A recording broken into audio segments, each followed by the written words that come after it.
Hi friends, എല്ലാവർക്കും എൻ്റെ പുതിയ വീഡിയോയിലോട്ട് സ്വാഗതം.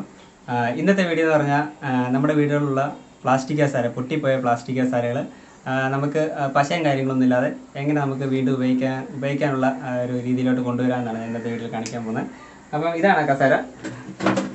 ഈ ഒരു ഭാഗമാണ് ഈ കസേരയുടെ പൊട്ടിപ്പോയേക്കുന്നത്. അപ്പോൾ ഇത് പശയും കാര്യങ്ങളൊന്നും ഇല്ലാതെ നമുക്കിത് വീണ്ടും സെറ്റ് ചെയ്യാനുള്ള കാര്യമാണ് ഞാൻ ചെയ്യുന്നത്. ഇത് കഴിഞ്ഞ ഓണത്തിന് കസേരകളിലേക്ക് പൊട്ടിപ്പോയൊരു കസേര കേട്ടോ. ഇത് വന്നപ്പോൾ ഇത് പറമ്പിൽ കളഞ്ഞേക്കുമായിരുന്നു. അപ്പോൾ ഇങ്ങനെയുള്ള കസേര നമ്മുടെ വീട്ടിലുണ്ടെങ്കിൽ നമുക്കത് പശയൊന്നും ഇല്ലാതെ, പശയും കാര്യങ്ങളൊന്നുമില്ല, കുറച്ചുകൂടെ ബലമായിട്ട് എങ്ങനെ നമുക്കിത് സെറ്റ് ചെയ്തെടുക്കാൻ പറ്റും എന്നാണ് ഞാനിത് വീഡിയോ കാണിക്കാൻ പോകുന്നത്. അപ്പോൾ വീട്ടിലേക്ക് പോകാം. ഫ്രണ്ട്സ്, ഈ ഒരു സോൾഡറിങ് അയൺ മെഷീനാണ് നമ്മൾ ഇതിനായിട്ട് യൂസ് ചെയ്യാൻ പോകുന്നത്. ഈ കസേരയുടെ ഈ പൊട്ടിയ രണ്ട് ഭാഗങ്ങൾ കൂട്ടി ഒരുമിച്ച് നമ്മൾ ഇവിടെ ഉരുക്കിയാണ് നമ്മളിത് സെറ്റ് ചെയ്യാൻ പോകുന്നത്. നമ്മൾ പശയൊന്നും ഉപയോഗിക്കാതെ നമ്മളിത് ഉരുക്കുമ്പോൾ നല്ല ബലമായിട്ടത് സെറ്റാവും. ഇതിന് മുമ്പായിട്ട് ഒരു കാര്യം പറയാനുള്ളത്, നമ്മളിത് കൊച്ചു കുട്ടികളൊന്നും ഇത് കൊടുക്കരുത്. കാരണം ഇത് നന്നായിട്ട് ഹീറ്റ് ആകുന്ന സാധനമായതുകൊണ്ട് നമുക്ക് പൊള്ളലേക്കാനുള്ള സാധ്യത കൂടുതലാണ്. അപ്പോൾ അത് ആ ഒരു കാര്യം മുതിർന്നവർ ശ്രദ്ധിക്കുക. അപ്പോൾ വീട്ടിലേക്ക് പോകാം.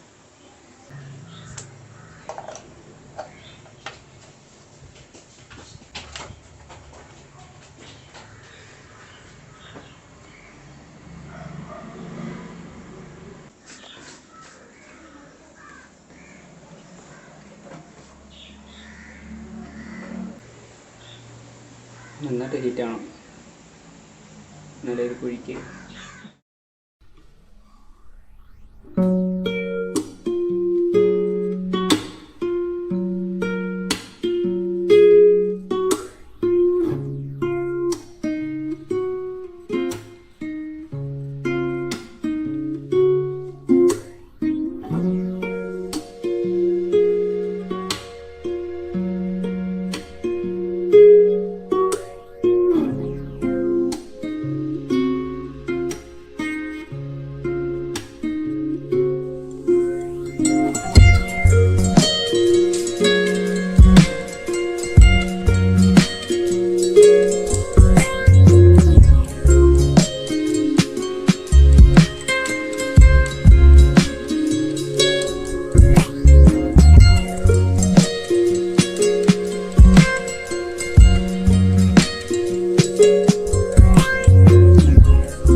അപ്പോൾ ഫ്രണ്ട്സ്, ഇത് നമ്മൾ സോൾഡറിങ് വെച്ച് ഒരുക്കി സെറ്റ് ചെയ്തിട്ടുണ്ട്.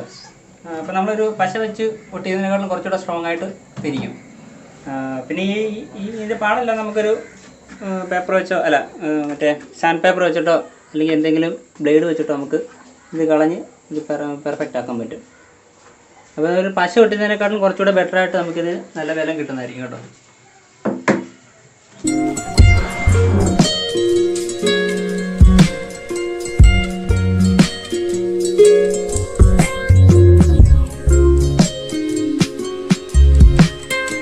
അപ്പോൾ ഫ്രണ്ട്സ്, ഈ വീഡിയോ നിങ്ങൾക്ക് ഇഷ്ടപ്പെട്ടെങ്കിൽ ഉറപ്പായിട്ട് ലൈക്ക് ചെയ്യുക, സബ്സ്ക്രൈബ് ചെയ്ത് നിങ്ങൾ സപ്പോർട്ട് ചെയ്യുക. അപ്പോൾ ഈ വീഡിയോ ആർക്കെങ്കിലും ഉപകാരപ്പെടുകയാണെങ്കിൽ ഒന്ന് ഷെയർ ചെയ്ത് കൊടുക്കുക. അപ്പോൾ അടുത്ത വീഡിയോ കാണുന്നവരെ ബൈ ബൈ.